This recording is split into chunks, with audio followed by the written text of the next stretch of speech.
ہمیں اس شہر مکہ کی قسم، اور تم اسی شہر میں تو رہتے ہو، اور باپ یعنی آدم اور اس کی اولاد کی قسم کہ ہم نے انسان کو تکلیف کی حالت میں رہنے والا بنایا ہے، کیا وہ خیال رکھتا ہے کہ اس پر کوئی قابو نہ پائے گا؟ کہتا ہے کہ میں نے بہت سا مال برباد کر دیا، کیا اسے یہ گمان ہے کہ اس کو کسی نے دیکھا نہیں؟ بھلا ہم نے اس کو 2 آنکھیں نہیں دیں، اور زبان اور 2 ہونٹ نہیں دیے؟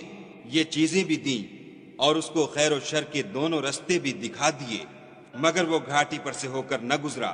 اور تم کیا سمجھے کہ گھاٹی کیا ہے؟ کسی کی گردن کا چھڑانا، یا بھوک کے دن کھانا کھلانا، یتیم رشتہ دار کو یا فقیر خاکسار کو۔ پھر ان لوگوں میں بھی داخل ہوا جو ایمان لائے اور صبر کی نصیحت اور لوگوں پر شفقت کرنے کی وصیت کرتے رہے، یہی لوگ صاحب سعادت ہیں۔ اور جنہوں نے ہماری آیتوں کو نہ مانا وہ بدبخت ہیں، یہ لوگ آگ میں بند کر دیے